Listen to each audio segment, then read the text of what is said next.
बिस्मिल्लाहिर्रहमानिर्रहीम, अस्सलाम वालेकुम। इस्लामाबाद हाई कोर्ट से मैं हूं ईसा नकवी, मेरे साथ साकिब बशीर साहब मौजूद हैं। आज बहुत ही अहम केसेस की समाअत थी इस्लामाबाद हाई कोर्ट में। एक समाअत इनफैक्ट अभी भी जारी है साइफ़र केस की, लेकिन इस वीडियो में हम बात करेंगे उन दो केसेस की जो अभी कंक्लूड हुए हैं। एक जस्टिस जहांगीरी साहब की अदालत में था केस, टेरियान वाइट केस, और एक जस्टिस मोहसिन अख्तर कियानी की अदालत में था केस जो शायर अहमद फरहाद हैं उनकी लापता होने का, उनकी गुमशुदगी या उनके उठाए जाने का केस था। और मैं आपको एक बात एट द आउटसेट बता रहा हूँ कि जो इस्लामाबाद हाई कोर्ट से आने वाली ख़बरें हैं वो बिल्कुल अच्छी नहीं हैं, और हालात जो हैं वो लगता यही है कि ख़राब होंगे। उसकी वजह ये है, इससे पहले कि मैं केसेस की डिटेल पाऊँ, क्योंकि बहुत ही अहम जो है वो जजमेंट आई है टेरियान वाइट केस में। वो फ़ैसला बड़ा दिलचस्प है, उसके हवाले से भी बात करेंगे, अहमद फरहाद केस के हवाले से भी। लेकिन दो प्रेस कॉन्फ्रेंसेस हुई थी कल। एक वफाकी वज़ीर कानून आज़म नज़ीर तारड़ की तरफ से की गई थी, जिसमें उन्होंने कहा कि ये अदालत का इख्तियार नहीं है जजेस का कि वो इस तरीके से तलबियाँ करे। और एक राना सनाउल्लाह, आपको पता है कि वो किसकी बात करते हैं, राना सनाउल्लाह ने कहा था कि जज जो है उसको तकरीर नहीं करनी चाहिए, और उन्होंने कहा कि अगर इस मसले को हल करना है तो कोर्ट के बाहर प्राइवेटली बैठ जाएँ।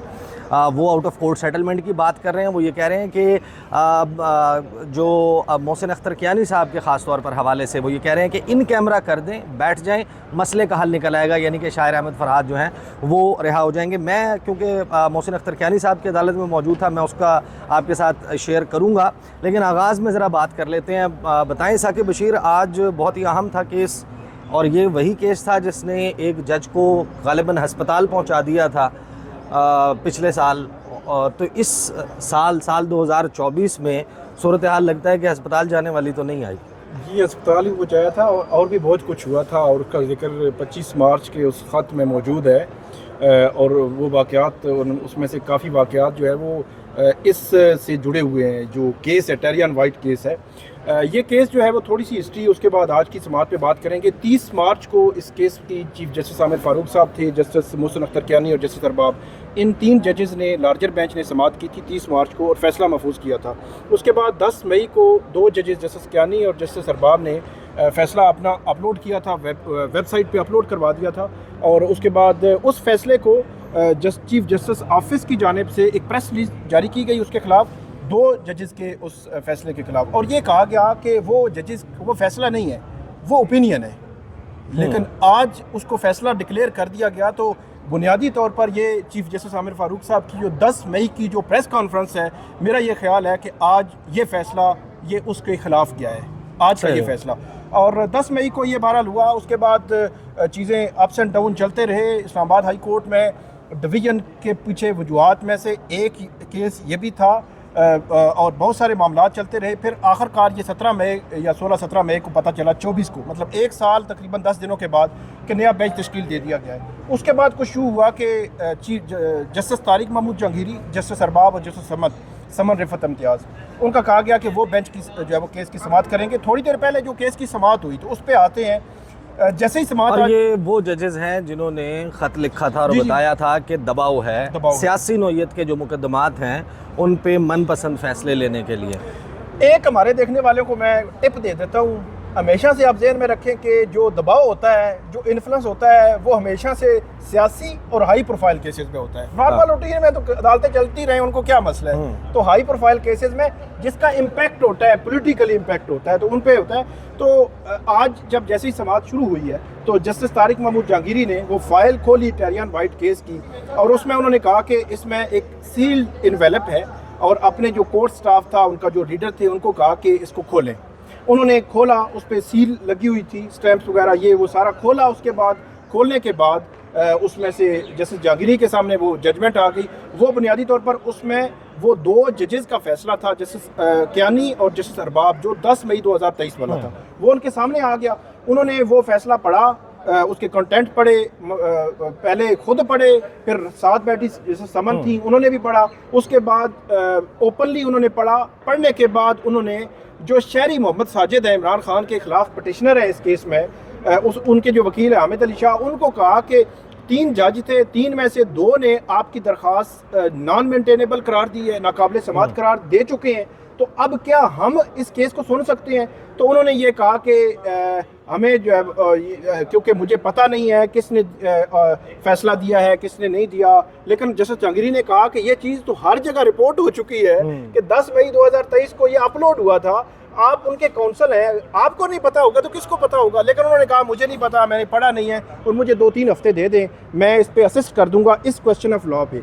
फिर अदालत ने ये कहा कि असिस्ट करने की ज़रूरत नहीं है, क्योंकि 2 जज जब एक केस को नाकाबिले समाअत करार दे चुके हैं तो उसमें फर्दर असिस्टेंस की ज़रूरत ही नहीं है। उसके बाद जैसे जहांगीरी जो है उन्होंने, अच्छा मीनवाइल नईम हैदर पंजोता थे और सलमान अकरम राजा क्योंकि बैरून मुल्क है, उन्होंने एडजर्नमेंट की दरख्वास्त दी हुई थी, तो उन्होंने कहा कि आज केस ना सुने, शायद उनको आइडिया नहीं था कि बेंच किस तरफ जा रहा है। आखिर में जस्टिस जहांगीरी उन्होंने फैसला लिखवाया है। फैसले का क्रक्स ये है, उन्होंने कहा है कि क्योंकि 3 जज सुन रहे थे, उन्होंने 30 मार्च को फैसला महफूज किया था, उसके बाद 2 जजेस ने अपनी ओपिनियन दे दी, जो जजमेंट दे दी, तो अब क्योंकि जजमेंट आ चुकी है इस क्वेश्चन ऑफ लॉ पे, इस पिटिशन पे, तो इसलिए वही प्रवेल करेगी। और उसके बाद जैसे जहांगीरी जो है उन्होंने कहा कि अब हम इस हवाले से मज़ीद जो वजूहात है, रीजनिंग है, वो बाद में देंगे, अभी शॉर्ट ऑर्डर ये है कि वही प्रवेल करेगा।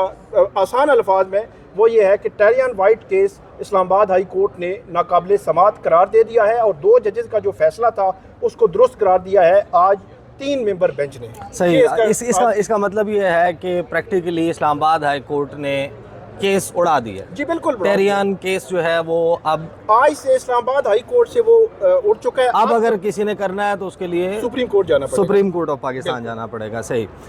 तो जो जाहिर है कि ये मामला चल रहा था, तो साइड बाय साइड एक ही साथ जो है वो केसेस शुरू हुए, तो आप तो मौजूद थे जहांगीरी साहब की अदालत में। ये बिल्कुल अकब में जो है वो जस्टिस मोहसिन अख्तर कियानी की अदालत थी और पहली मरतबा मुझे फ़ेस टू फेस उनकी अदालत जो है, सुप्रीम कोर्ट जाना होता है, इस्लामाबाद हाई कोर्ट भी आया हूँ ज़रूर, लेकिन कियानी साहब की अदालत में फ़र्स्ट टाइम जो है वो मैं मौजूद था। और ज़ाहिर है कि ये मामला ऐसा था, 5-6 दिन हो चुके, अहमद फ़रहाद शायर, वो उसे उठा लो, इसे उठा लो, जिन बड़े मशहूर ज़माना शायर हैं उनकी, ये आपको पता है कि बड़ी चल भी, वो उठाए गए हैं। इस मामले के ऊपर आज अटॉर्नी जनरल ऑफ पाकिस्तान वो पेश हुए। अच्छा, सेक्रेटरी दाखिला को बुलाया हुआ था, सेक्रेटरी डिफेंस को बुलाया हुआ था। सेक्रेटरी डिफेंस जो हैं वो, उनका पता चला कि वो बीमार हो गए। अच्छा, इसके ऊपर जो ईमान हाजिर मज़ारी हैं, वकील हैं, शायर अहमद फ़रहाद की तरफ से जो पेश हुई, उन्होंने कहा कि ये हैरानकुन बात है कि जब भी किसी सेक्रेटरी डिफेंस को बुलाया जाता है, या वो बीमार हो जाता है, या उसकी तबीयत, यानी कि वो कहीं सफ़र कर रहा होता है, या कोई अचानक मसरूफियत आ जाती है, असल बात यह है कि ये अदालत के सामने पेश होना अपनी तौहीन समझते हैं। अच्छा, उसके ऊपर जस्टिस मोहसिन अख्तर कियानी ने कहा कि यही कुछ मामलात हैं जिनको सेटल डाउन करने के लिए हम बैठे हैं। अच्छा, हैरानकुन तौर पर अटॉर्नी जनरल ऑफ पाकिस्तान ने जिस तरीके से आज सबमिट किया ख़ुद को बिफोर द कोर्ट, उन्होंने कहा कि मैं आ गया हूँ। अच्छा, ये डायलॉग हो रहा था, उन्होंने कहा मैं आ गया हूँ, मैं आपको यकीन दहानी कराता हूँ कि शायर अहमद फ़रहाद जो हैं उनको बाजियाब करा लिया जाएगा। तो कियानी साहब ने उनसे कहा कि आप ये रियासत की तरफ से और रियासती इदारों की तरफ से यकीन दहानी करवा रहे हैं, ये बहुत भारी ज़िम्मेदारी है। उन्होंने कहा मैं बिल्कुल इसका बात का एहसास करते हुए कि कितनी भारी ज़िम्मेदारी है, ये मैं यकीन दिला रहा हूँ कि वो आ जाएंगे। इस दौरान जो है वो कि कौन उठाने वाला है, इसके ऊपर भी बात हुई। ISI का, MI का, पाकिस्तान के इदारों का जो है वो तज़किरा हुआ कोर्ट में। मोहसिन अख्तर कियानी साहब ने जो है कहा कि आपने जो है वाइट फ्लैग लहराया है इदारों के दरमियान, यानी कि एक बहुत बड़ा क्लैश जो है वो होने जा रहा था। अगर ये वाकई इसमें बीच बचाव करते हैं, लेकिन साथ में जस्टिस मोहसिन अख्तर कियानी ने कहा कि आपको सिर्फ ये यकीन दहानी नहीं करवानी कि अहमद फ़रहाद जो हैं वो आ जाएंगे, आपको ये यकीन दहानी करवानी है कि इस्लामाबाद की टेरिटरी से कोई एक भी शख्स नहीं उठाया जाएगा, क्योंकि ये बलोच स्टूडेंट्स वाले केस में भी आपने सुप्रीम कोर्ट में भी यकीन दहानी कराई थी कि कोई नहीं उठाया जाएगा, लेकिन ये सिलसिला जारी है। उसके अलावा जो इसी दौरान हमने देखा कि जो मोहसिन अख्तर कियानी साहब हैं उनको इस्तदा की attorney general for Pakistan Mansoor Awan साहब ने, उन्होंने कहा कि जो रिहाई है ना उनकी, उसके लिए 4 से 5 दिन का वक्त मुझे दे दें। अच्छा। इसके ऊपर जो है ईमान हाजिर मज़ारी उन्होंने कहा कि पहले भी ये हुआ है कि टाइम मांगा गया और फिर बाद में जो लोग आए हैं वापस, उन्होंने प्राइवेटली अपनी फैमिली को, अपने वकला को ये बताया है कि वो किस ऑर्डील से गुजरे हैं, किस टॉर्चर से गुजरे हैं। उल्टा लटका कर उनको नंगा करके मारा जाता है और उस दौरान बहुत सारे लोग होते हैं जिनका ज़ाहिर है कि जो ब्रेक डाउन हो जाते हैं, जिनका नर्वस ब्रेक डाउन हो जाता है, इस किस्म की सूरत हाल का सामना होता है। तो उस पर कियानी साहब ने जो है वो ज़ेर लब मुस्कुराए। उन्होंने कहा कि मैं इनके वर्ड्स को ऑनर कर रहा हूँ, मुझे यकीन है कि ऐसा नहीं होगा, वो वापस आ जाएगा। ठीक है। और वापस नहीं आएगा तो इसके कॉन्सिक्वेंसेस होंगे। ये रियासत ने ज़िम्मेदारी ली और ये फेलियर होगा रियासत का अगर वो वापस नहीं आता। ये इदारों का फेलियर होगा पाकिस्तान के अगर, और नाकामी, बदतरीन नाकामी होगी अगर वो वापस नहीं आता। लेकिन कियानी साहब जो हैं उन्होंने साथ में जो टाइम है उसको कट डाउन किया। उन्होंने कहा कि अटॉर्नी जनरल साहब ऐसा नहीं हो सकता कि आप 4-5 दिन का टाइम लें, जुमे के दिन 11 बजे हम दोबारा बैठेंगे, उस वक्त तक रिहा हो जाना चाहिए। इसी दौरान जो एसएसपी ऑपरेशंस हैं इस्लामाबाद के, उनको जो है कियानी साहब ने रोस्टम पे तलब कर लिया। उन्होंने कहा कि आपने इसके ऊपर बयानात लिए हैं। उन्होंने बताया कि हमने इदारे के लोगों से बयानात लिए हैं, सेक्रेटरी डिफेंस और इन लोगों से पूछा है, तो उन्होंने हमें बताया कि हमारे पास नहीं है। तो कियानी साहब ने कहा कि ये बयान 161 पे लिया है। उन्होंने कहा नहीं, उन्होंने कहा कि इसको 161 पे लिया। अच्छा, तो ये उसको हर चीज़ को जो है वो रिकॉर्ड में ला रहे हैं। अच्छा, ये तो जाहिर है कि अब जिस किस्म की assurance attorney general for Pakistan ने दी, नज़र यही आ रहा था कि वो उन्होंने कहा कि उन्होंने कहा कि आप खुद से एश्योरेंस दे रहे हैं। उन्होंने कहा नहीं, मैं बात करने के बाद एश्योरेंस दे रहा हूँ, मैं रियासत के बिहाफ पे एश्योरेंस दे रहा हूँ। रियासत ज़िम्मेदारी उठा रही है, रियासती इदारे ज़िम्मेदारी उठा रहे हैं कि ये काम हो जाएगा।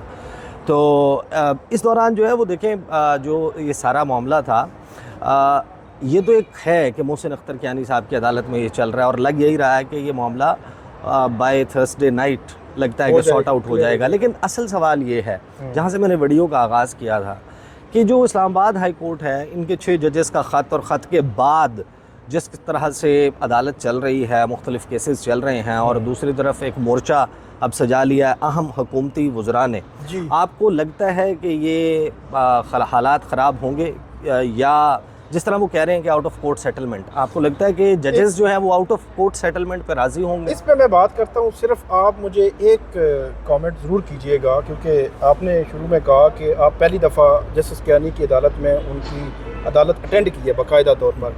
तो जस्टिस कियानी का लबो लहजा, उनके अल्फाज, उसके असरात, वो कैसे देखें आपने? मैंने वैसे मैं आपको बताऊं कि कियानी साहब की अदालत में अच्छा लोग बहुत ज़्यादा थे। मुस्तफ़ा नवाज़ खोखर थे आए हुए, हामिद मीर साहब थे, बाकी लोग थे, जर्नलिस्ट बहुत बड़ी तादाद में थे, फिर वकला थे जो दीगर केसेस के लिए भी आए हुए थे, वो भी इस केस को विटनेस करने के लिए आ गए थे। और जाहिर है कि इस्लामाबाद पुलिस के, इंटीरियर मिनिस्ट्री के, ये तमाम के तमाम लोग जो है वो यहाँ पर मौजूद थे।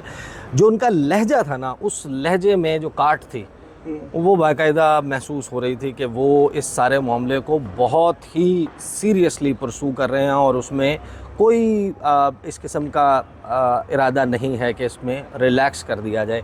यही वजह है जो वाइब्स आपको इस्लामाबाद हाई कोर्ट आकर मिल रही हैं, उससे लगता ये है कि ये जो कहना कि आउट ऑफ कोर्ट सेटलमेंट कर लें इस मामले की, जजेस को बिठा दिया जाए इदारे के लोगों के साथ कहीं ऐवान सदर में या प्राइम मिनिस्टर हाउस में, प्राइम मिनिस्टर ऑफिस में, और वहाँ पर बैठकर ये आउट ऑफ कोर्ट सेटलमेंट कर लें कि माजी में जो हो गया उसको भूल जाएं। उन लोगों को कटहरे में खड़ा नहीं किया जा सकता, बाहर मामलात को सेटल कर लें कि आइंदा नहीं होगा। आपकी क्या फीलिंग है कि जो सियासी नौइयत के मुकदमात हैं उस पर अब जिस तरीके से ये तमाम केसेस लग रहे हैं और उन्हीं जजेस के पास लग रहे हैं, व्हाट्स योर अंडरस्टैंडिंग? दो चीज़ें हैं। एक तो हाई कोर्ट के मूड पे बात कर लेते हैं। एक चीज़ बड़ी क्लियर है, मेरा ख्याल है कि जो गवर्नमेंट है, इवन अटॉर्नी जनरल ने वजाहत दी जस्टिस बाबर सत्तार के उस ख़त 27 अप्रैल वाले ख़त पे, बैक ऑफ जिसमें था, फिर आज़म नज़ीर तारड़, फिर उसके बाद अता तारड़, पूरी जो प्रेस कॉन्फ्रेंसेस का सिलसिला शुरू हो गया ना, वाफदा है, कामरान तसोरी है। जो हुकूमत है वो अंडर एस्टिमेट कर रही है। जो 6 जजेस ने लिख दिया है ना, ये कभी जुडिशल हिस्ट्री में नहीं हुआ, मतलब अदालती हिस्ट्री में ऐसा कोई वाक़या नहीं है कि हाई कोर्ट के 6 जज उठें और पूरा क्वेश्चन कर दें पूरी एग्जीक्यूटिव पे तो ऐसा कभी नहीं हुआ। और दूसरी बात, उन्होंने ये तय कर लिया है कि इंस्टीट्यूशनल रिस्पांस होगा, और वो अब होगा, मतलब होगा के पीछे बात नहीं है। नहीं, अब जिसका तो- मतलब है कि वहां से भी होगा।